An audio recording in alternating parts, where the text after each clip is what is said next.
hungry? You asked me that already. An hour ago. You want to eat at the hospital? I just want to go back to Boston where my only friends in the whole world are. That's not an option, Carrie. You know, a fresh start brings its own luck. Why does it always have to be your way?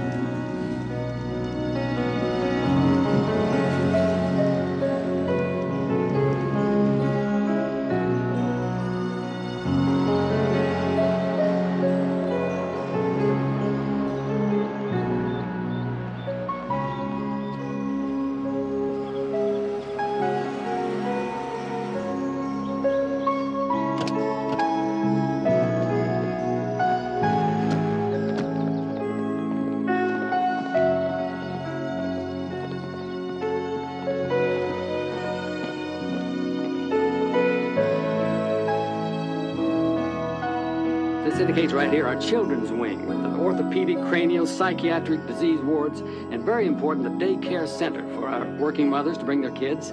Oh, look at this. This is our new engraved sign that was designed by one of our leading artists here in the state. That's absolutely gorgeous, isn't it? And coming up, you'll see the reflecting pond, and behind that is the Cardiac Rehabilitation Center with the state-of-the-art monitored exercise equipment.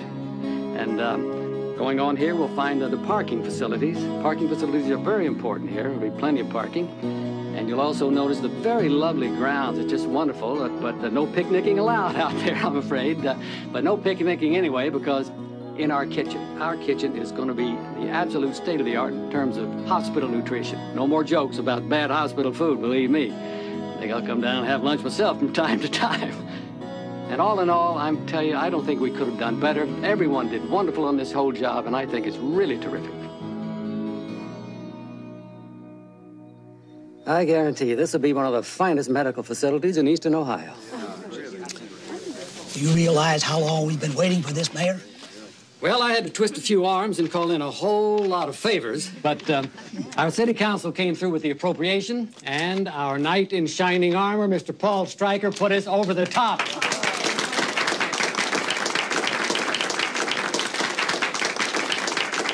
Now, we will begin breaking ground on our remodel by the 1st of next year, and that is guaranteed. Guaranteed. Or else I'll hold a county lottery to raise the money. Oh. Grand prize, a free operation. Head to navel. Second prize, navel to knee. Third prize, removal of corns, calluses, and protruding bunions. And the booby prize will be an operation by Dr. McMahon here. Of your choice. Chief of Staff, you are. That's McMahon. Mm-hmm. Very distinguished. And none of this would happen without the diligent Shaw, work of this man. world's oldest living resident. So how old are you then? I'm 42. And you? Well, we really don't have to convince anybody because the people And you? in this community... Dr. Jaclyn Willis, and I'm not telling you my age. Aha. You know, they told me that a Dr. Willis was coming, but they didn't tell me that you were a woman. Disappointed? No, not at all. And I wanted to get out of Boston. Well, that's fine, but here? It's Dr. Greenway. I'm lucky to be training under her. Funny, you don't look crazy. Her reputation. Ask anyone, the best 5 women surgeons, and she's always on the list. Oh, sure. Cutting up people's her specialty. You'll see. Carry on, Al. We'll just wait outside. Don't you have work to do? No, off duty. Don't you have a family then? Divorced. Long time ago. Other vital stats, cholesterol level 183, blood pressure 118 over 74. I'm a runner. Okay. Identifying marks, a small appendectomy scar. That's okay. Okay. So, you can just go on in. Carrie and I will just stay out here to bandage your wounds. Okay. See you in a minute. Greenway has a tongue like a number 12 Bart Parker blade. That means that she's got it's very sharp. Your first priority will be the operating room. You will assist me with private patients. You will operate on charity patients without supervision. I'm sure this is not the way they do it in Boston, but this is a smaller facility here, and we have to make do with what we have. I feel very fortunate to be here, Dr. Greenway. When I read your article on You will oversee the junior residents, you will teach them basic surgical techniques, and you will personally see every patient who has had surgery that day. Understood? Yes. Your duties will remain constant during your entire 2-year stay with us, after which you should be properly trained and experienced. I'm a very demanding physician, Dr. Willis. So I've heard. No doubt it wasn't put so delicately. I turn out first-rate doctors. Anyone not interested in that enterprise or who has concerns more important than their work Such as husbands or children.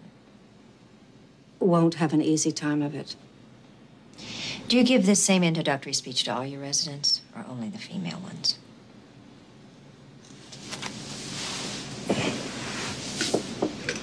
Don't make too many mistakes, Dr. Willis, or you'll be out of here. I'm not in the habit of making mistakes.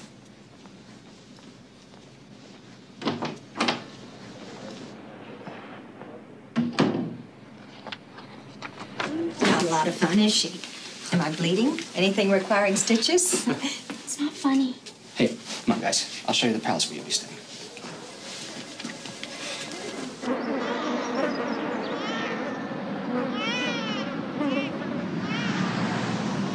So, rent's cheap. It's close to the hospital. I want my old house, my old friends, and I want my old life.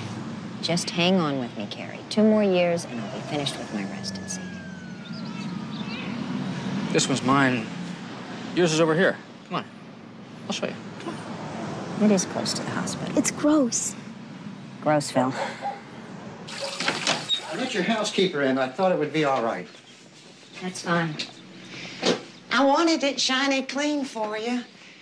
First time you look at a new room, it should be shiny clean.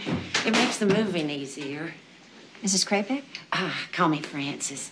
Since Mr. Kraybeck died 15 years ago in Kentucky, I'm nobody's missus anymore. 10 on your last birthday. You like to read, I bet. Ramona Quimby, age 8, Henry and Bezoos, and probably all the Judy Blume books.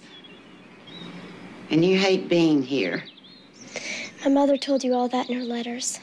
Nope, she just told me how much she'd pay me for taking care of you and what my hours would be. I figured you out from looking. Come on, I'll show you your room.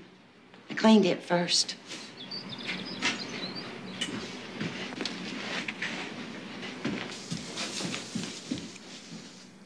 Listen, can I take you and Carrie out to dinner? Then just you? No. Another time.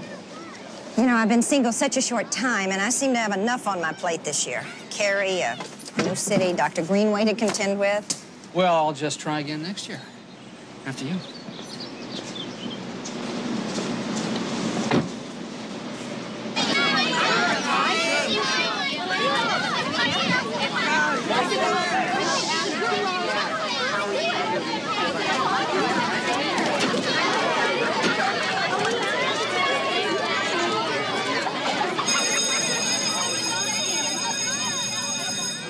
Carrie, it's like a swimming pool in May.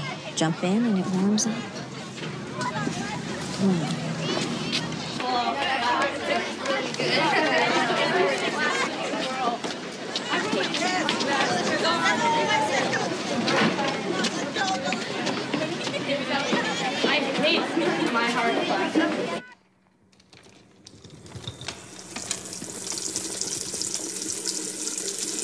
Dr. Willis. Dr. Willis, Nancy Miller. Nice to meet you. Dr. Yardley, Dr. Willis. They told me you were coming. Welcome. Thank you.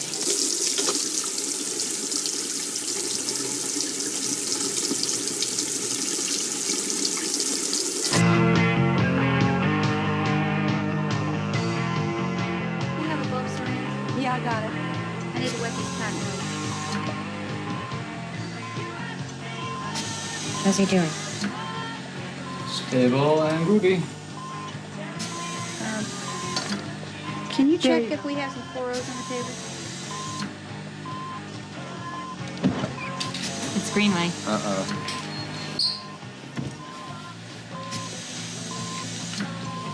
What have you got? Gunshot to the left parietal. Exit? It didn't.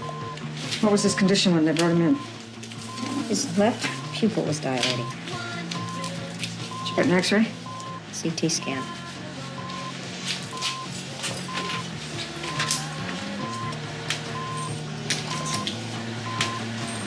What are you going to do with this bullet? Remove it or leave it in?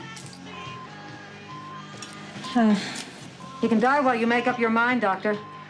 All you have to do is move a little bit slower. You won't kill him, but you won't save him either. What are you going to do? Leave it in. Why? There's a very high incidence of sagittal sinus thrombosis. If the sinus cuts off, he'll die. If I remove it, he could bleed to death. Yes. I don't know if the bullets in the sinus are just plugging the dike. Safe to leave it in. It's a matter of judgment. Judgment.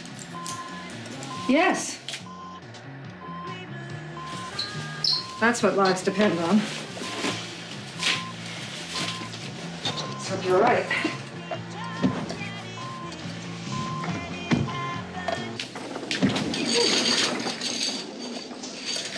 Nice job, kiddo. Thanks.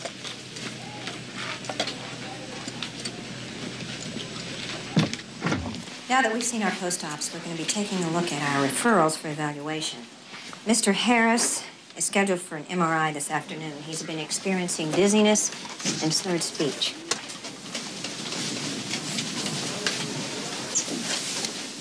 Hi, Mr. Harris. How are you today? Ready for your MRI?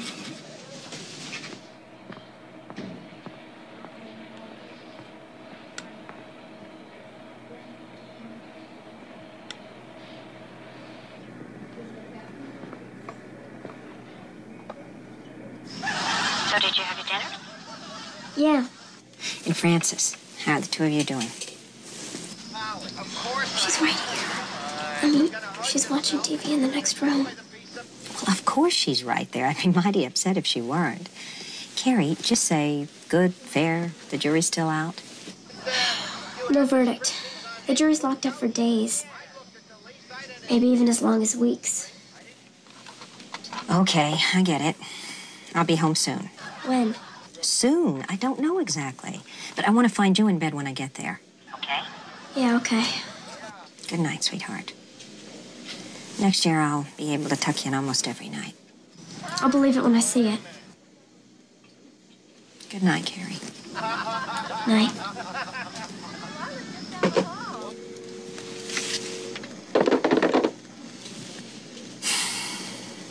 Oh, hey, it says here you can only have an 8-foot couch, not a 10-foot.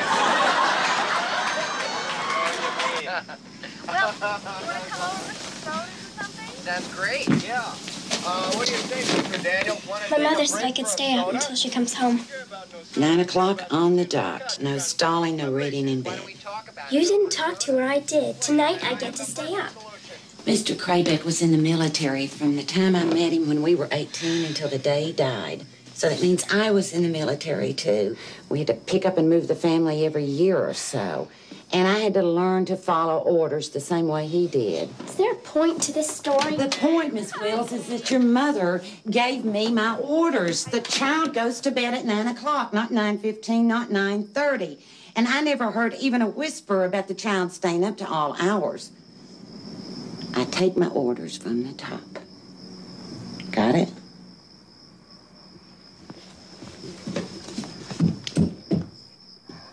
But I'm not going to salute.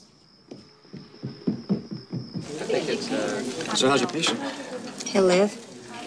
And you? Well, if I can just get through this year, maybe then I can begin to repair some of the damage of the past year. Must be hard on Carrie, huh? Sure, I've uprooted her. From her friends, we have no family nearby. Everything that was comforting and familiar, she's lost. She miss her father? Yeah. And you? How did you get to be a resident at 42? Aha. The old change the subject routine. You know, Kate.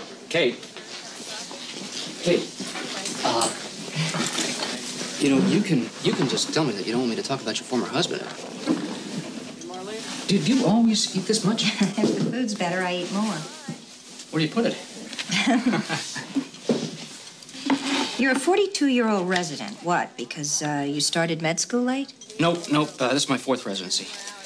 Internal medicine, cardiology, general surgery, and now anesthesiology. You like to have a broad base of knowledge. No. I just can never make up my mind about anything. Ever. Except about you. We're gonna be friends.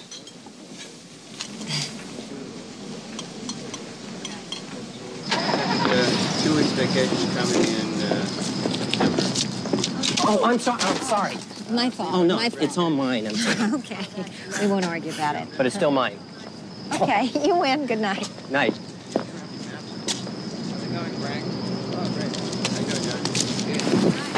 You know, you shouldn't be out here alone this time of night. I'm just going to my car. Well, the parking lot's not too safe even during the day. It's all right. Let me walk you to your car. I'm early. I'm not on duty for a half hour. Really, I'm fine. I'd rather walk you than worry about you. Okay. Okay. My name's Jonathan. Jonathan Parnell. I'm an X-ray technician here.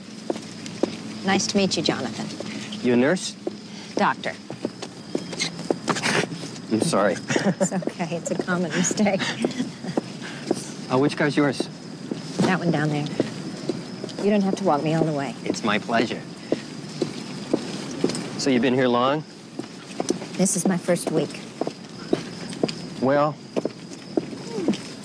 maybe we'll run into each other again. But it's a big hospital. This one's mine. Thank you. Okay. Lock your door now. Okay. Thank you. See you, doctor.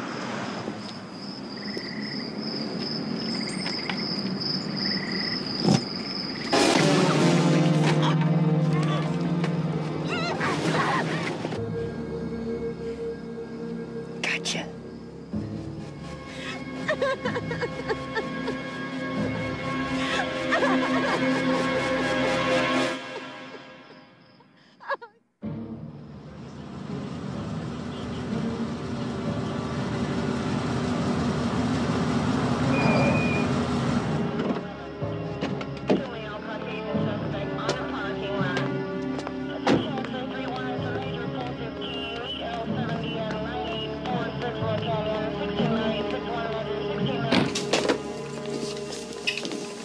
Dr. Willis. Bruises and lacerations. She's all right? Well, if you don't count that she's been raped, is in shock, and is barely making sense.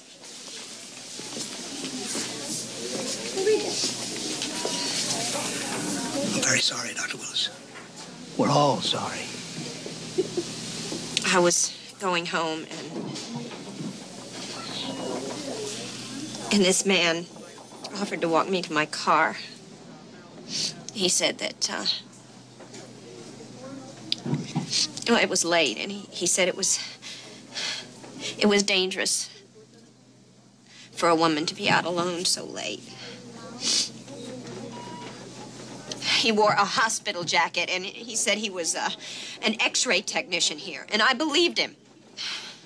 Parnell, Jonathan Parnell, he said his name was. Check the hospital records. He knows he's about to rape a woman. He'd be an idiot to give his real name. Try it anyway.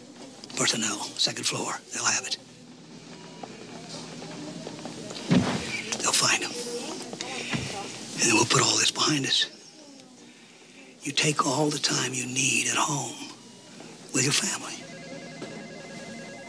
I have a young daughter. Then we'll go on. It's not good for you or the hospital to dwell on this. And of course, we'll give you all the help you need.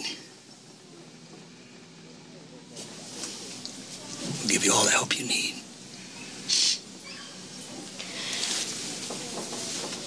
You've got my number. So call me if you need me, honey, okay?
Mommy?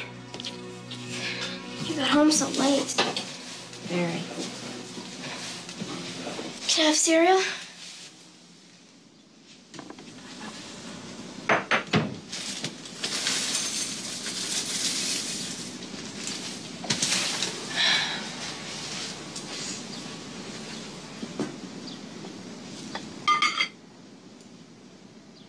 You forgot the milk.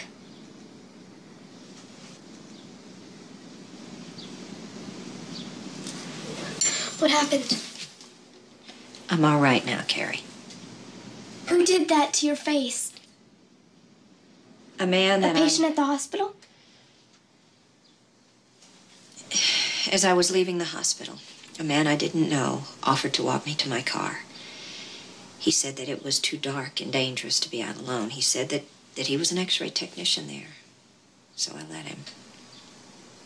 And then when we got to my car, he hurt me. You let a stranger walk with you? You tell me never to talk to strangers or go anywhere with anybody I didn't know. Look, you tell me that all the time. Yes, I thought that... It was stupid. You're right, Carrie. You're right. I wasn't thinking. Bad things can happen, and you've got to be careful. You weren't careful. I'm all right, though. You're supposed to be smart. You're a doctor, aren't you? How can you be so dumb? Stupid made the call. She saw him.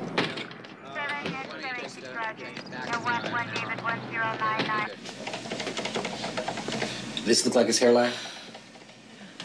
It was dark. I can't... Was he wearing a hat? No. He walked you from the building all the way to the parking lot, didn't he? Yes. You were able to see his face, weren't you? Yes, but it was dark. All right, you told us that, Doctor. Now think for a minute. Try to remember. We gotta know what we're looking for.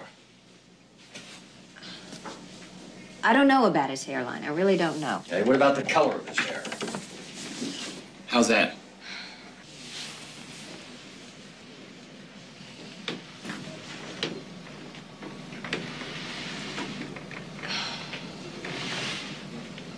Yes. Something like that. Is he thin? What about the face, the cheekbones?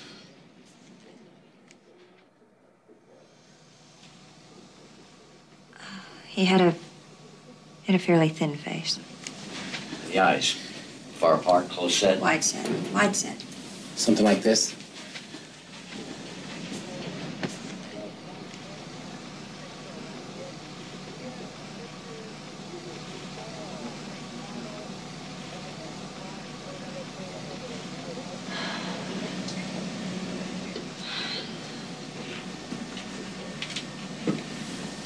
Doctor. You know, I hardly looked at him. All right, the entrance to the building was well lit, right? Yes. Now, you told us you bumped into him and you had a conversation with the man, right? Am I right? He was average looking. Like 1,000 other men. Tell me, aren't doctors trained to be observant? Yes, in the operating room with a patient. I was off duty. I was exhausted. I wanted to get home to my daughter. How many minutes would you say you were in conversation with him? 2, 5?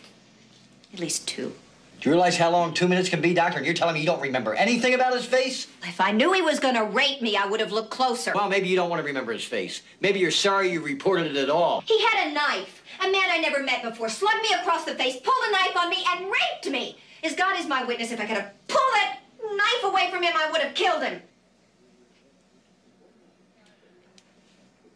I don't think we're gonna get any more, Frank.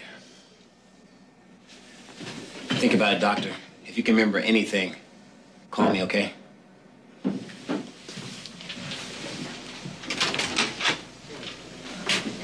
Look, Doctor, from what we know about rapists, they almost always perform the same way. Is there anything at all you can tell us about what he said or what he did? He just clamped his hand over my mouth and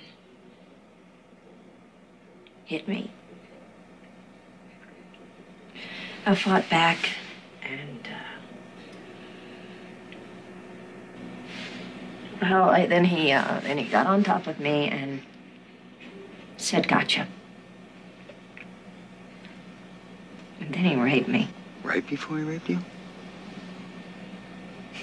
Yeah. All right, doctor, thank you. And look, if anything else occurs, you give us a call. You better get some counseling. It's going to hit you when the shock wears off. You do your job, I do mine. Oh, yeah.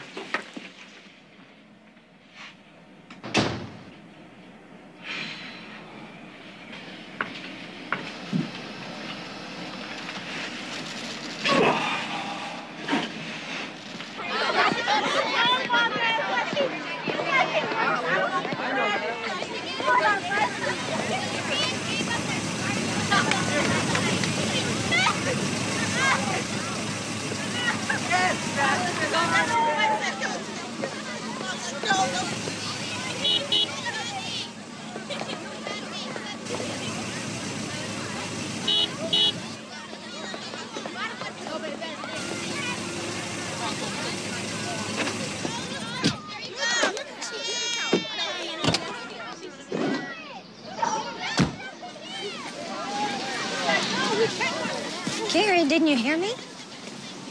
I wanted you to come get me. I'm right here. Did you go to work today? No, I had to go to the police station and answer some questions. So I can catch the guy? Yes. What if he comes back? Gary, he doesn't know where I live. He doesn't even know my name. The man who hurt me can't possibly harm you. You think that's what I'm worried about? Well, I'm not. I'm not worried about that guy. Good. I'm glad. You know, it doesn't have to be the same guy. Something terrible can happen anyway. Something terrible happened to Daddy. And now you. Nothing's gonna stop it from happening to me. We don't know that. Gary, I'm never gonna let anything hurt you. I promise you that. It doesn't matter.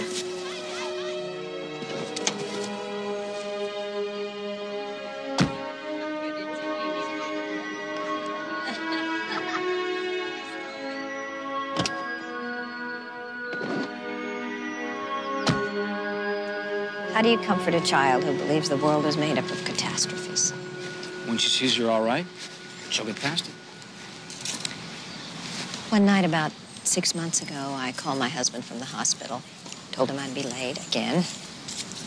That's okay, he said. I'll go get Chinese and keep it warm in the oven. On the way home, a drunk driver hit his car straight on the driver's side. By the time they got him to the hospital, he was dead. Kate, why have you kept all this stuff to yourself? Because I have 2 more years of residency to finish, that I've got to finish, and I have a daughter to raise alone. Ah, I understand. Must have been very tough on Gary, Yeah, well, at first she thought I chose medicine over her, all the long hours and the time away from home. I tried to explain about the positions people take in life, things that give meaning to you. But a child doesn't care who else you are. You are their mother, first and always.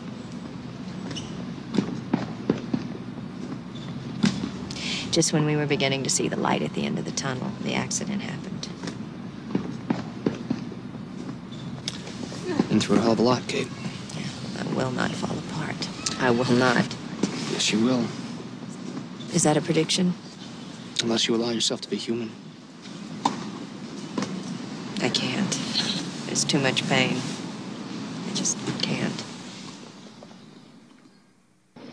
Try to get there early.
been just a week, Dr. Willis. No one's asking you to return to the hospital so soon.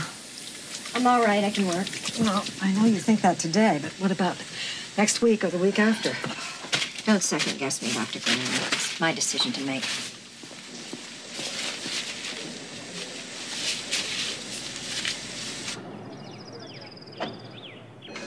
He was hiding in the backseat of the car, and he said he would get me if I screamed. Close enough? No. Oh, Porter, give it up. No. We had another gotcha rapist. She mentioned it to me, it rang a bell, and it's been driving me crazy ever since. Well, now you're driving me crazy. Satisfied? Well, that just goes along with the territory. I'm just trying to move it along a little. Funny. When you retire, you can play the comedy circuit. Listen to this one. He was very calm about it, and he just looked at me as I got out of the shower. Then he made me lie down on the tile floor. It was wet and cold. He rolled over on top of me, and he said, "Gotcha." 10 years ago, hung jury, Brent Allen Stuyvesant. I am out of here.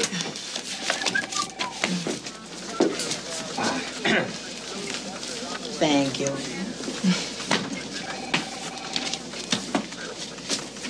Dr. Miller to radiology. Dr. Miller to radiology.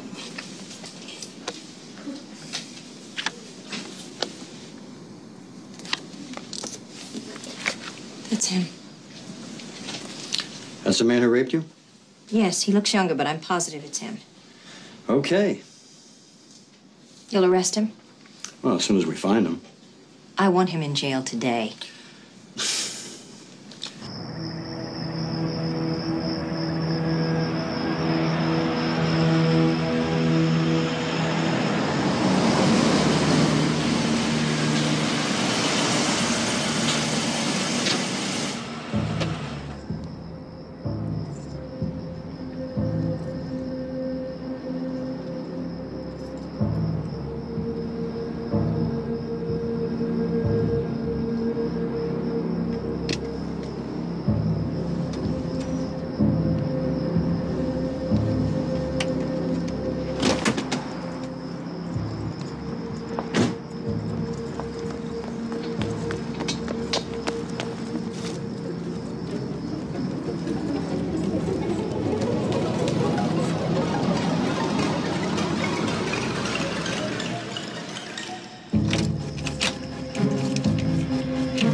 Idiot.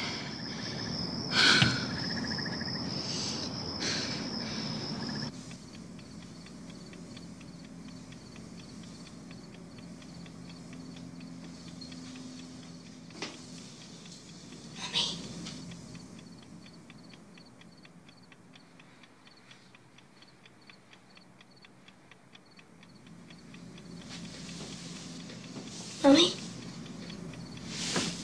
Carrie?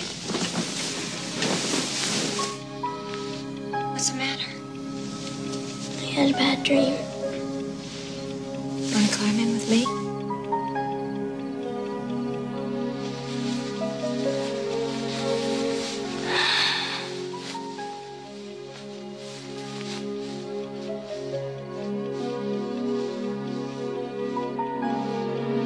I love you, sweetheart.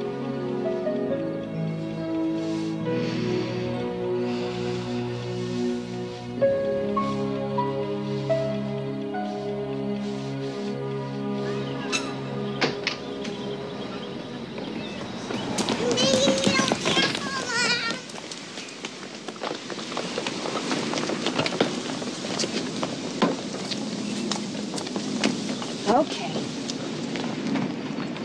Okay. In.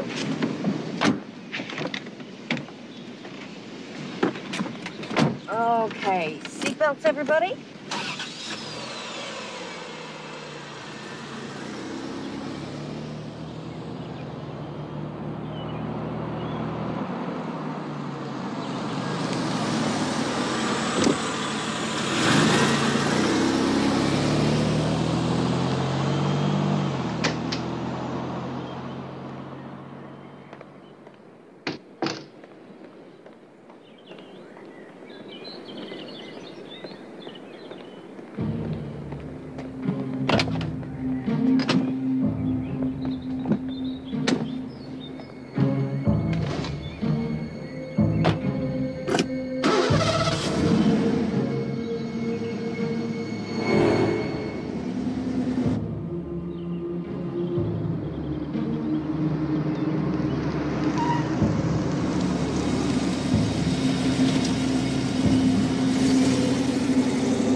be at the hospital in 15 minutes.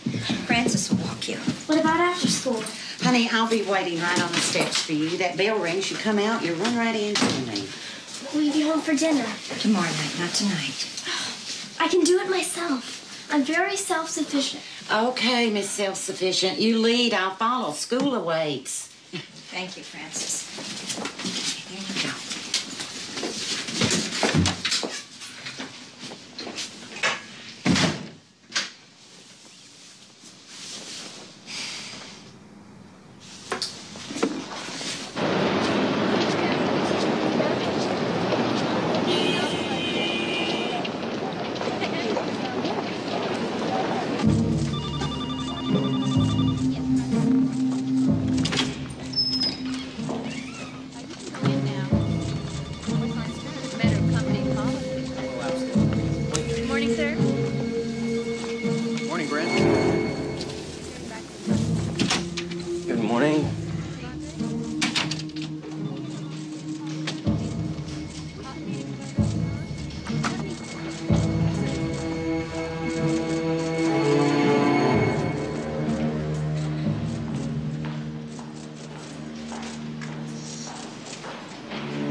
Office. One moment, please. May I help you? Mr. Stuyvesant? Do you have an appointment?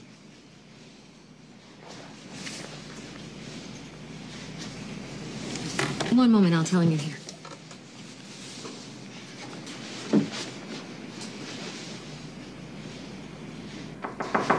Come in.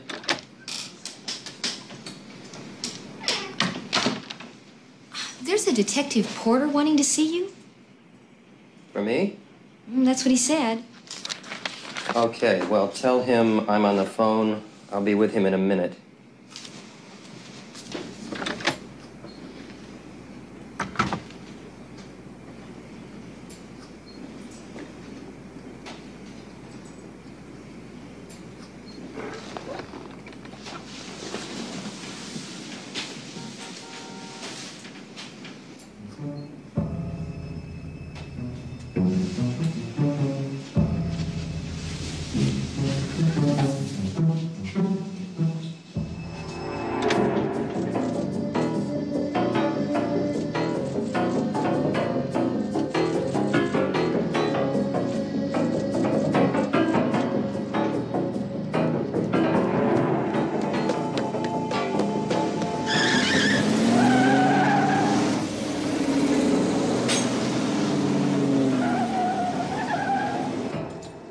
We have a 52-year-old male, found comatose, bloody spinal tap. CT scan found blood in the ventricles. He was admitted early this morning, and his condition is essentially unchanged. The question is, do we operate immediately? Rieger, what do you say? Isn't it accepted procedure to wait and see if the patient wakes up? You're not asking a question, Dr. Rieger, are you? No. Then state your opinion clearly, without the question mark at the end. If you don't know what to do for the patient, no one does. Do you wait 10 days for the basal artery spasm to subside? Do you increase the blood pressure to perfuse better? He's in stage 4. Statistics favor waiting. And your patient? The next 48 hours will tell.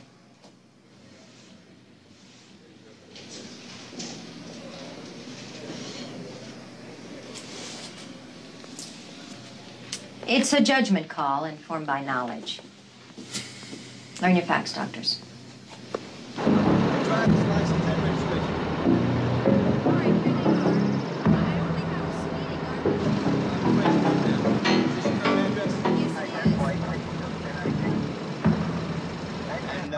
You've lived here how long? All right, can I also see Come on, come on.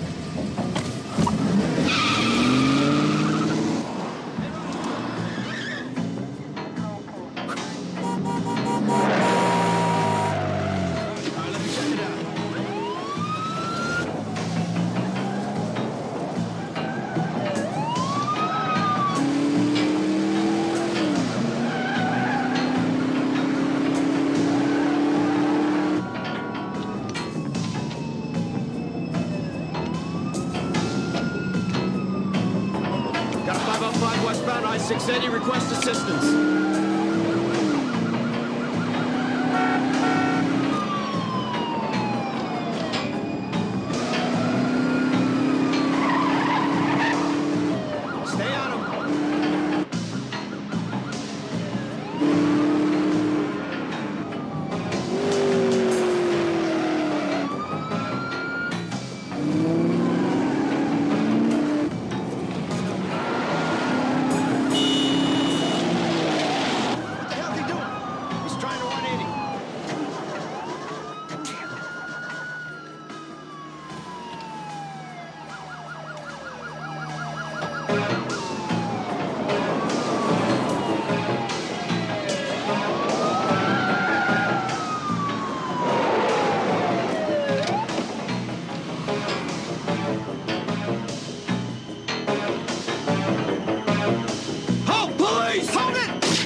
Each? Great. Thanks. Oh, what a morning. I've done a lumbar laminectomy, a ventriculostomy, and revised a shunt. My eyes are beginning to cross. Here, eat up. You'll feel better. How's the day going for you? Pretty good. So, Greenway's supervising this morning? Well, she was, but she's off this afternoon. Oh, lucky you. Tell me something. Has she ever been known to give a compliment? Well, there was a day that's probably apocryphal back in 1955. Hold that story. I've got to hear the end of it. Dr. Willis. I'll be there. They're bringing in a head one. Want to play? Why not? You pitch, I'll catch. But no extra innings. I got dinner plans tonight. After you. Okay. I got this side. All right. Okay, Willis. Lift. Coming through. I got it. Just a bullet one? Yeah. Let's get him over to bed 4. Yeah, this right parietal. Right eye's dilated and fixed. BP 90/50. Pulse 72. All right, lift on 3. 1, 2, 3. We started D5 in water. We're ready for our case in 4. OR2, right, guys? Yeah, we're all set up. Oh. Yeah, all right, I got that one. Okay, easy. Right, yeah. Great. Good. Open up the autoclave. They might use it.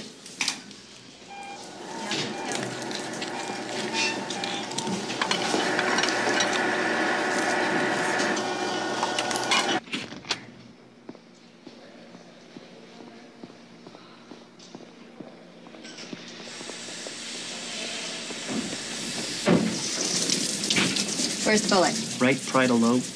Put up the CT scan.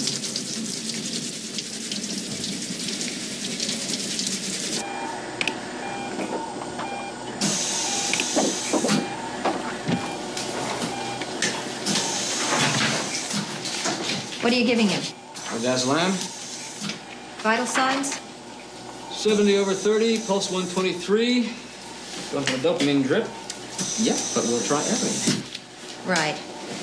You have blood ready to go? No, we haven't touched them yet. We'll use O negative if we have to. Right. Turn him towards me. Put him on the donut.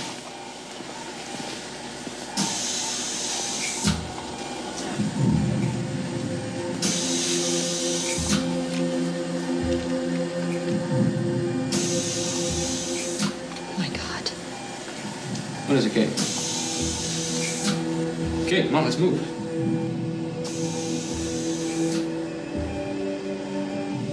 He raped me. This is the man who raped me. Get another surgeon. There's no one available. Kate's a senior resident on call. Beep anybody, for God's sake. Come on. He'll be gone by the time they get here. Kate!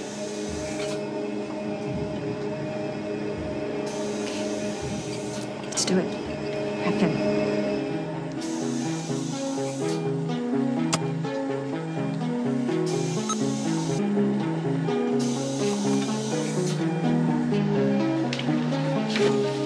Hey, Bill, how are you? Okay.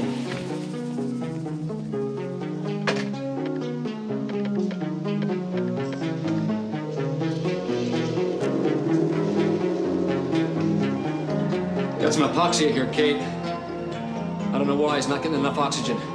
There's blood oozing from the surrounding tissues. I think the bullet's in the sinus, but I'm not even sure we can find it. I'm suctioning.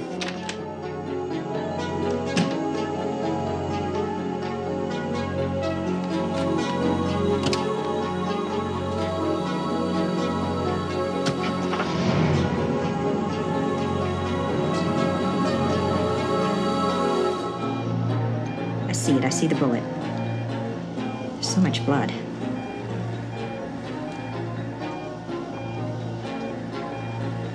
Not responding well. Does the bullet stay in or does it come out?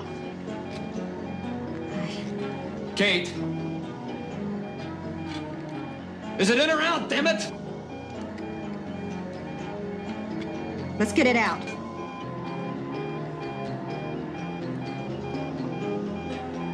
Bullet's out. Hurry up, give him blood. Now, he's losing too much. Heart stopped. Get the crash cart.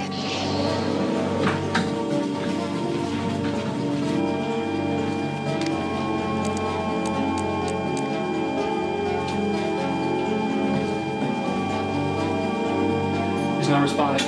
Stop CPR.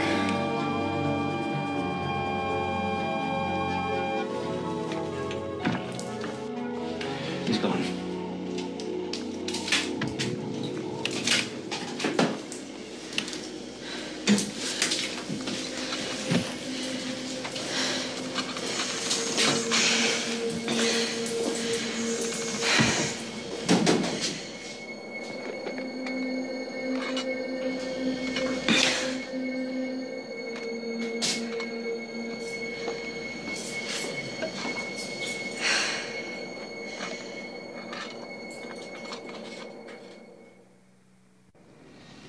Well, what was the man's condition when he was brought in? Confused. Obtunded? Yes. But awake. He was awake. Yes. And you recognized him. Yes. Then explain to us both, Doctor, if you can, why you went ahead with surgery. His pressure was dropping. He'd lost a lot of blood. Did you really think you were competent at that moment to operate on a man who had raped you?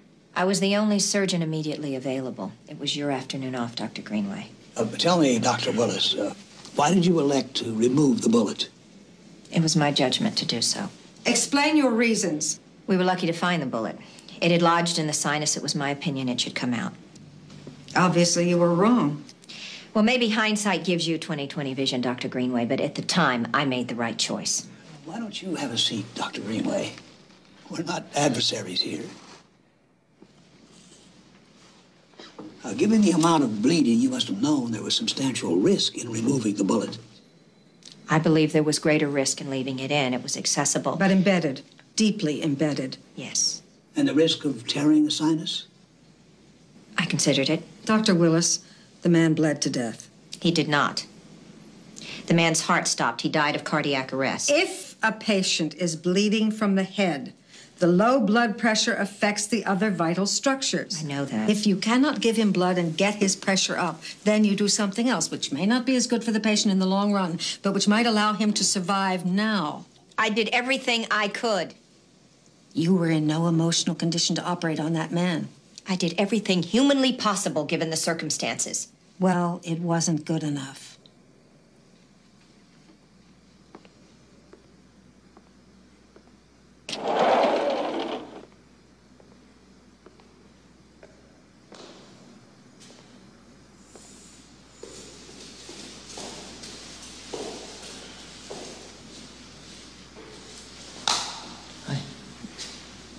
Greenway flayed me open. Yeah, she's tough. Was I up to it? What if I had chosen to leave the bullet in? What if I had acted more quickly? Wait a minute, Doctor. You gotta put those questions aside. Could another surgeon have saved him? Was I responsible for a man's death? Was I, Wally?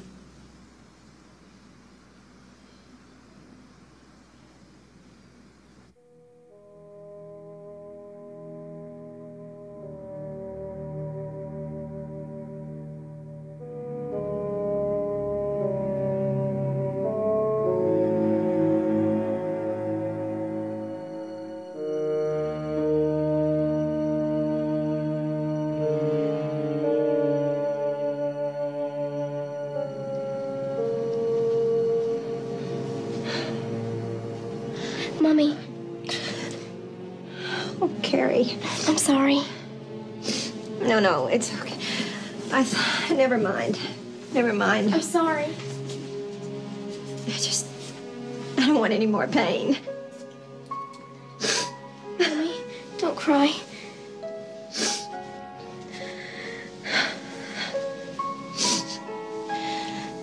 The man died on the operating table. They say it's my fault. That he's dead? Yes. What do they think you did wrong? It's complicated because... You could never kill somebody. They don't know you. I do. And that's just not something you could do. You sound like your daddy. That's what he would have said. Good. Oh, Carrie, I miss him. I miss him. So do I. Oh, God, it's worse at night, isn't it? It's so lonely. I have this huge ache that just doesn't seem to go away. You know what else he'd say? What? What? He said it all the time. Only listen to the good guys. Oh. You and me, Pumpkin. We're the good guys.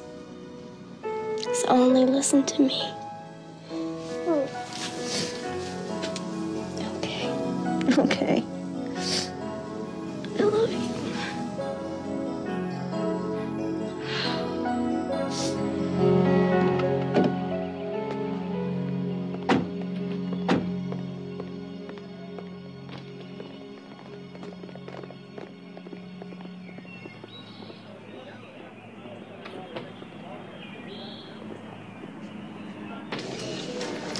Joe, that guy that got shot the other day on I-680. We ran a make on him. We got our man. Yeah? Stuyvesant. Brent Allen Stuyvesant. Positive ID? Same fingerprints. Died on the table. Bullet wound to the head. Who was the operating doctor? One guess. Dr. Kate Willis. Uh-huh.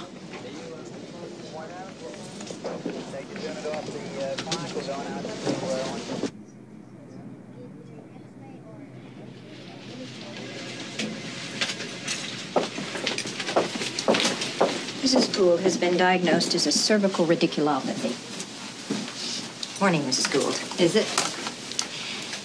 Mrs. Gould has had a pain down her arms for the past 6 months. She's been in a cast. We've tried traction. Nothing seems to work. Peterson, what would your next course of action be? What were her EMG results? Positive.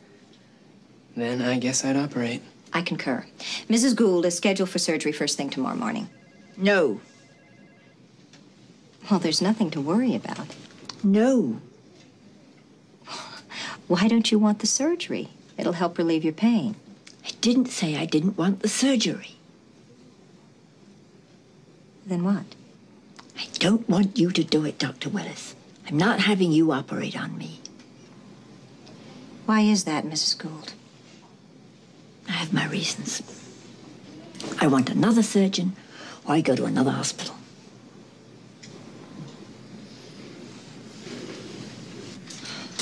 She didn't want me because of what she'd heard. Which was? That I had killed a patient in the operating room deliberately. She said that? She didn't have the guts to. Another patient did. Said he heard it from a nurse who heard it from another nurse or a resident or one of the interns Wait a who second. was in Wait a that minute. operating Come room on. with me. Wait a minute. Wait a second. With me. That's just hospital gossip line stuff. How do I continue to function in a hospital where my fellow doctors believe I murdered someone?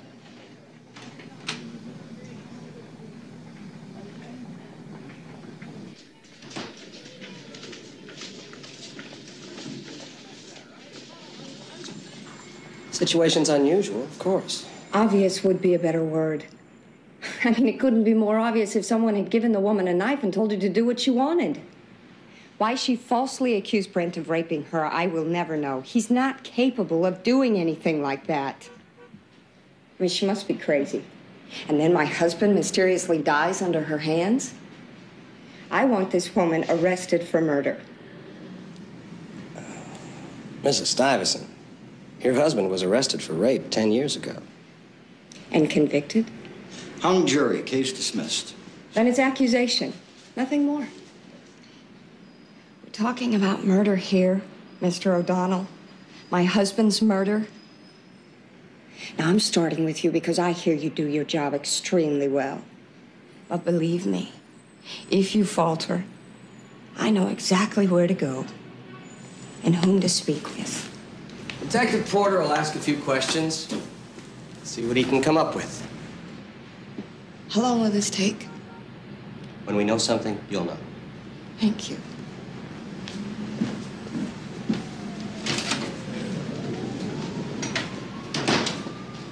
Let's keep quiet about this Willis thing. This may be nothing at all. Maybe. Meaning? Read Willis's statement. She said if she would have had a knife that night, she would have killed him herself. Fate gave her the opportunity and the weapon.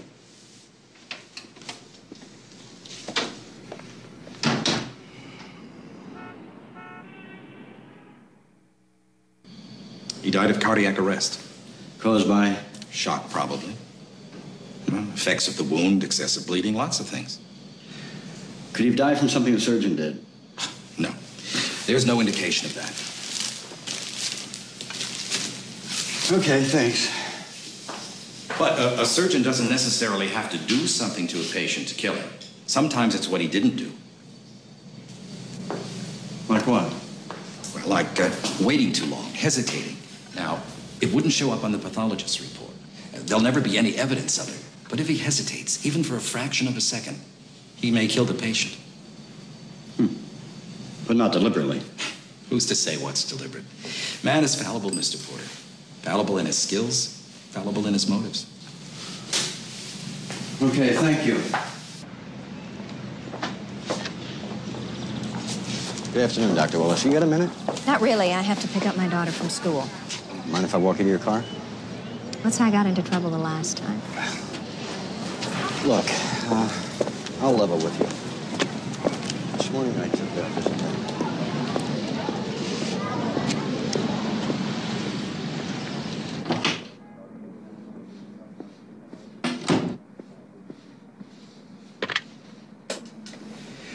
Would you tell Dr. Greenway I'd like to see her?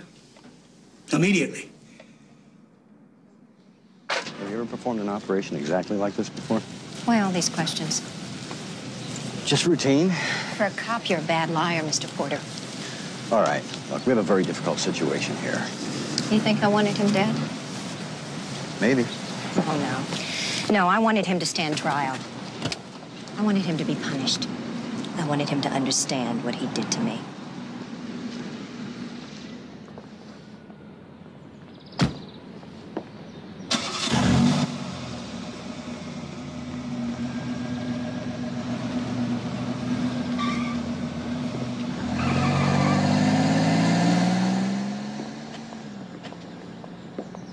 The man was brought in like any other emergency.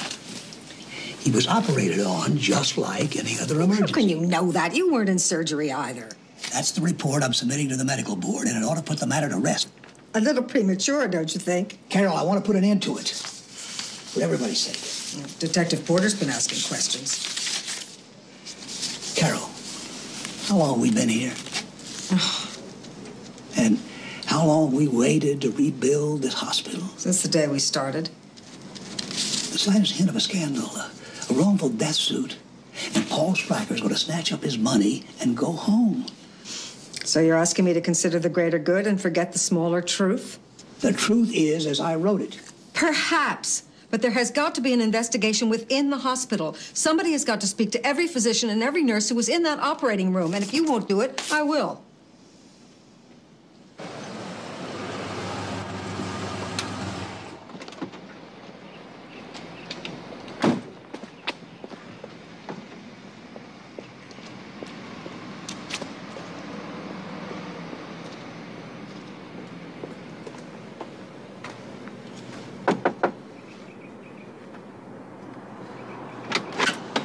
Mrs. Stuyvesant. Tim Maidson, Youngstown Times. Come in.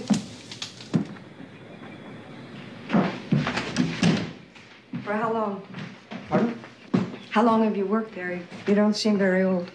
Mrs. Stuyvesant, I'm old enough to listen, and you're certainly old enough to do the talking. That's all we need. I want it on the front page. You'll have to take that up with my editor, Mr. Burroughs. Shall we start? Dr. Kate Willis killed my husband.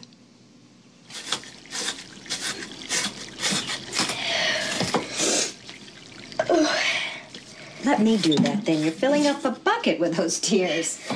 My theory is tears make spaghetti sauce taste better. Cuts the acidity in the tomato sauce? Yeah, whatever that is. What we're making here is comfort food, and I think we both could use a healthy portion right about now. I always thought chicken soup was comfort food. You know, when you're sick, you're supposed to have chicken soup. That's right, and when you're having life's troubles, you're supposed to have comfort food. Maybe in your generation, but not kids. And what does your generation have? Hamburgers. Oh, how could I have forgotten? You know, Mom, you're getting old. The memory's going. Chop the green pepper. Well, I'm telling you, Blodgett said that she's recording every session, so she's got all her answers for the record. Oh, God. Yep. Why does this remind me of the principal's office? Thank you, Doctor. Dr. Shaw, you're next. Dr. Greenleaf, why are you doing this?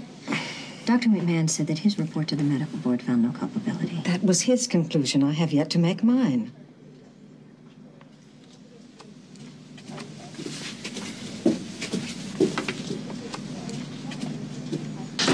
Well, that's the purpose of a grand jury investigation, isn't it? To gather evidence, to get the facts public. It's investigatory. I can't imagine why you wouldn't support me on that. Could you explain that to me, Mr. Mayor? Mrs. Stuyvesant, our DA found no reason to prosecute. The Youngstown Times sees it differently. You spoke to the press. No one is taking my husband's death seriously. My husband was murdered, Mr. Payson. I'm not going to turn my back and pretend it didn't happen. I'm in trouble, aren't I, Mr. Hale? It would seem so. I've made up my mind. I want to testify before the grand jury. You want my opinion? That is a bad choice. Why? If what they hear is the truth. Because I'm not permitted to be there to help you. So that anything that you tell them can be used against you later. Look, I didn't want that man to die. That's the truth. And I have to have a chance to tell them that. Mr. Hale, revenge never crossed my mind. Not for a second. All right. It'll take a petition, but I'll do it. Oh, you're shaking. I'm terrified. You have the best lawyer in town. And I can hold my own with any of those guys from Cincinnati and Cleveland, too. Murder cases are my specialty. Mr. Mayor! Mr. Mayor! Mr. Mayor! Mr. Mayor! Mr. Mayor, do you support the convening of the grand jury, Mr. Mayor? Well, of course I support it. There's no better way of getting the facts out to the people. Then you think the entire story hasn't been told? Mr. Mayor, please, about that. We are gathering facts to determine if, and I say if, there is a need for criminal prosecution. Now, this is an investigatory process. It's not a trial. You people just slow down, okay? I mean, the horse is not even out of the barn yet, and you're locking the door. Listen, I gotta run. I'm really late. Listen, I'll talk to you later, okay? Are you saying the entire story hasn't been told? Mr. Mayor, some say you're ducking the issue.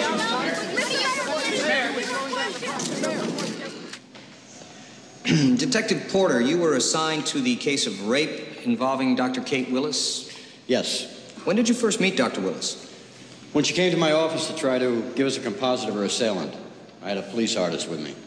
And did her description of her assailant fit the description of the late Brent Allen Stuyvesant? More or less. Was there a time when she absolutely identified Brent Stuyvesant? Yes, sir. Tell us about that.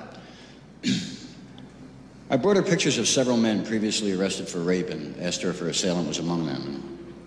She picked him out immediately. Let's be clear about this. She positively identified him. She said, that's the man who raped me. Now, Detective, you also investigated the events surrounding Mr. Stuyvesant's death, didn't you? Yes, sir, I did. And why was that investigation started? Mr. Stuyvesant's widow was concerned about the manner in which he was killed. And did you share her concern? I had my questions. And why was that? The day Dr. Willis was at the station with me, she told me that if she could have gotten the knife away from her rapist, she would have killed him on the spot. Somehow the coincidence of it, that he in fact did die under her knife, well, made me wonder. Now, Dr. Shaw, you had operated with Dr. Willis prior to the surgery in question? Many times. She's a brilliant surgeon. That's not what I asked, Doctor, and it's a matter of opinion. Now, let's review the day in question. You were in the operating room before Dr. Willis entered? Yes. What happened when she came in? Dr. Willis wanted to know what I'd given the patient and what his vital signs were.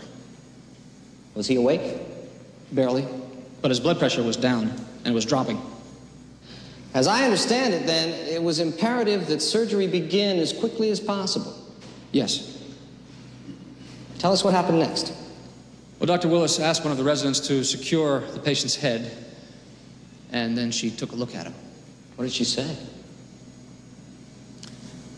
She said that he was the man that raped her. She must have been shocked. Ah, of course. We all were. Did you advise calling another surgeon to operate? Yes, I did. And I'm sure that Dr. Willis would have stepped aside, but there was no other surgeon immediately available, and there was very little time to waste, so Dr. Willis had to operate immediately.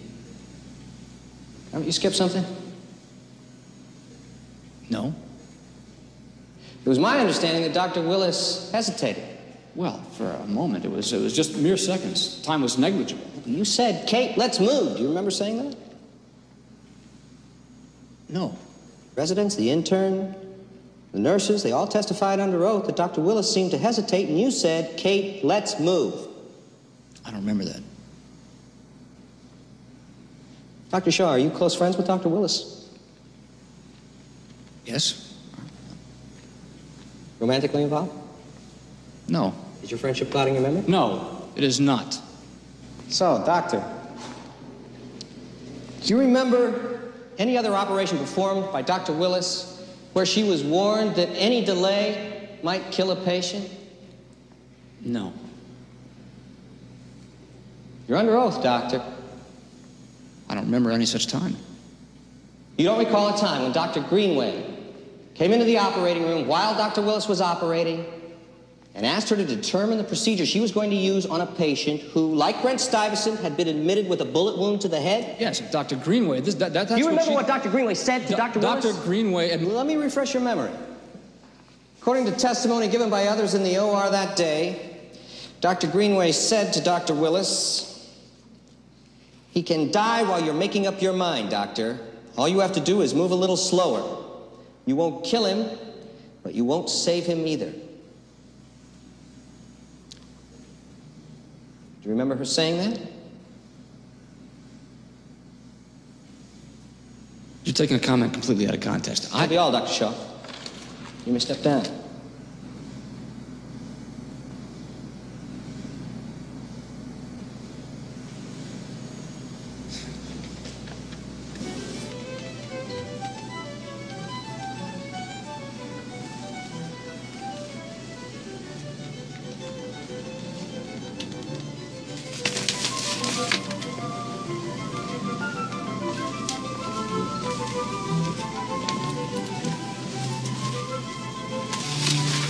Carrie Marie Willis, what are you doing up at 2 a.m.? The same thing you are. Worrying. Yes, I have to testify tomorrow. I know. Isn't that what you're worried about? Yes, very. I have to say the right things.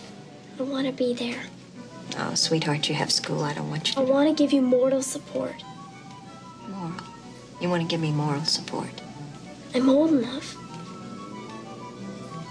sure could use the help.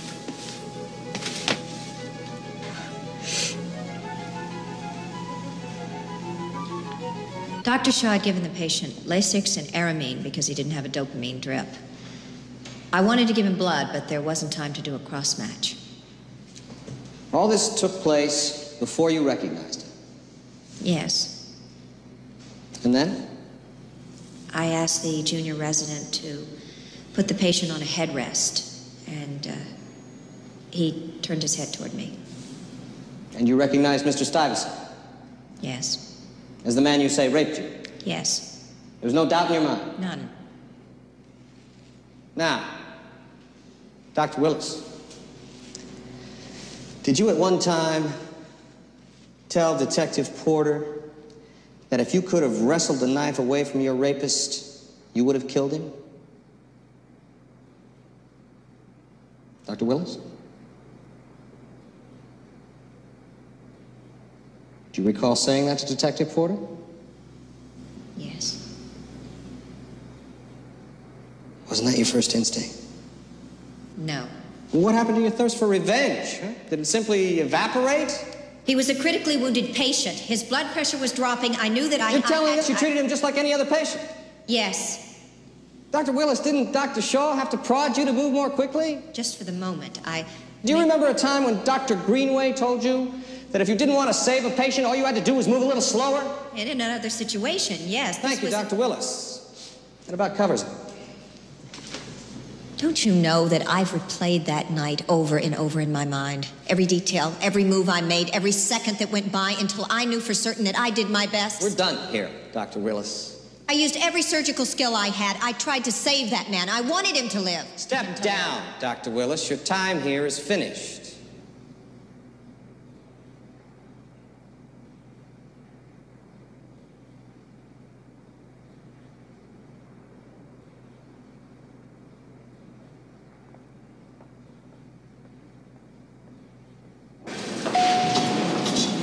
Carrie. It's Mommy. It's all over. How'd you do? The best I could, but I don't know. Oh, Mommy, did you mess up? Did you say the wrong things?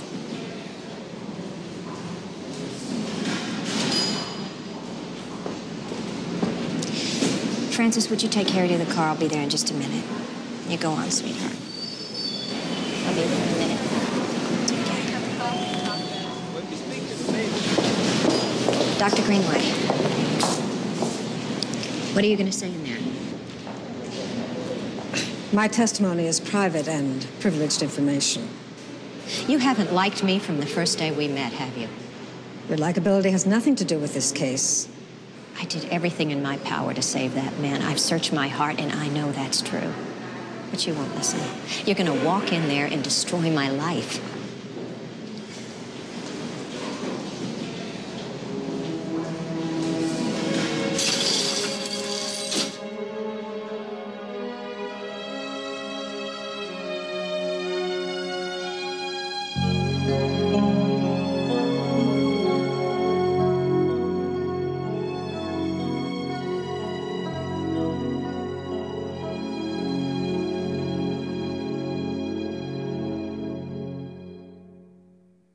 You have observed Dr. Willis in surgery? Yes, many times. But not on the afternoon in question, when she was operating on Mr. Stuyvesant? No, when I arrived in the operating room, the patient was already deceased. In your capacity as chief of surgery, did you question Dr. Willis about the events of that night? Yes, both Dr. McMahon and I questioned her. And did she acknowledge that there was perhaps a hesitation on her part? No. Statements from the residents, the interns, and the nurses who assisted all said that the anesthesiologist had to caution her to move more quickly. My understanding is that her hesitation was a fraction of a second. Well, you had to caution her on a previous surgery, didn't you? No. Dr. Greenway, we have here the exact quote from you on that occasion. You said, he can die while you're making up your mind, doctor. All you have to do is move a little slower. You won't kill him, but you won't save him either. Did you say that to Dr. Willis? Yes. Then you cautioned her before. Mr. O'Donnell, I have said those words to every young surgeon for whom I've ever been responsible. She was not procrastinating. I was merely warning her what could happen if she did. Obviously she did with Mr. Stuyvesant. That is not obvious to me. Would you like to explain that? The amount of time it took her to move, as Dr. Shaw put it, could not have made any difference to this patient. But she elected to remove the bullet. Removing the bullet or leaving it in place is always left to the judgment of the surgeon. Both procedures have risks. What are you saying, Doctor? I'm saying that in all likelihood, this patient would have died regardless of what was done for him. Regardless of what was done to him? Nothing was done to him, Mr. O'Donnell, that should not have been done. Dr. Willis is a fine surgeon. Is it your judgment that Dr. Willis should have undertaken this surgery? Dr. Willis had no choice. You cannot prosecute a surgeon for what she may have been thinking before she operated. While she operated, my understanding from my own very thorough investigation is that she did absolutely everything she possibly could, in spite of the circumstances involved. Thank you.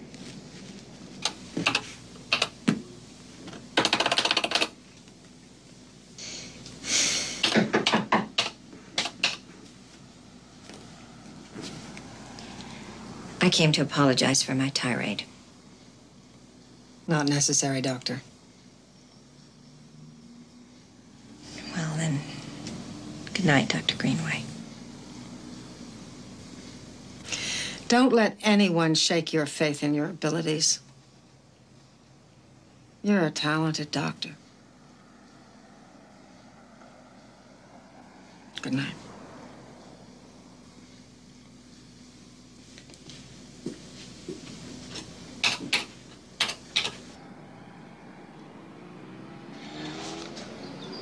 Does this mean it's all over, Mommy?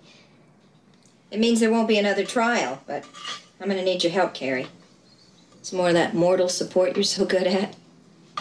Okay. Inside, it isn't over yet. That man in the parking lot, he hurt me. And I have to tell you about it. I have to admit it so I can get better. And then we can go home? Carrie, I love what I do. Different from how I love you, different from how I loved your daddy. Do you understand? Maybe.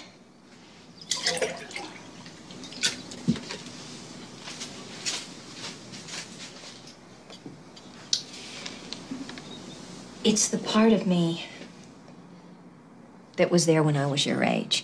Before I met your daddy or had you. It's the part of me that makes me Kate.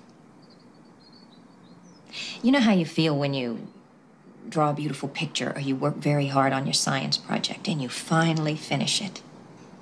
Yeah.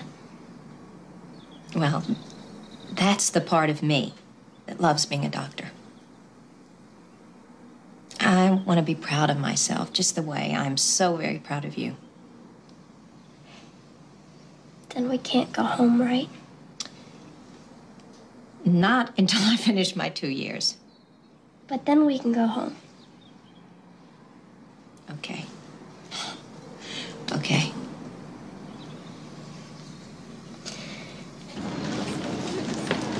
I'm not saying you have to fire her. Let her resign. Let her make up the reason. I can't do that. I'm prepared to withdraw my funds. Not going to have my name associated with even a breath of scandal. The grand jury couldn't find one shred of reputable evidence to support Mrs. Stuyvesant's claim. Unfortunately, public opinion does not concur. Walter, you want the new hospital? It's as simple as that.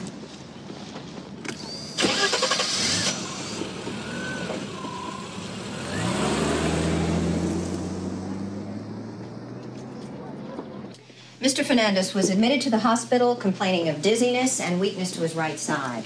We ordered a CT scan, suspecting a mild stroke. Dr. Paulings, would you take over rounds for Dr. Willis, please? Yes, ma'am. And to talk Results to of you. the CT scan showed an enlarged ventricle. Spinal tap was done and some blood shot. Dr. McMahon has asked for your resignation.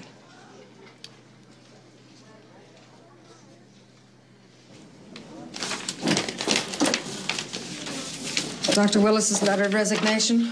That was a political decision. Exactly. And here's mine. What? Hey, Carol.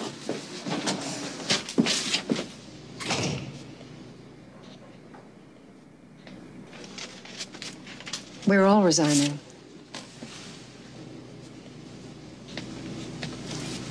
Show some guts, you old fool.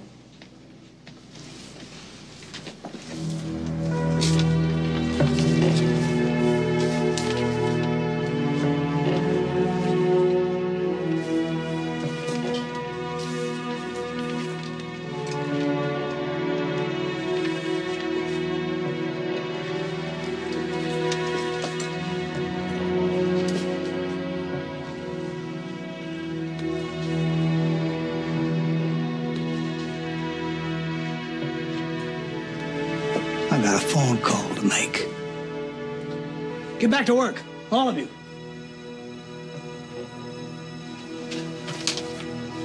And that means you.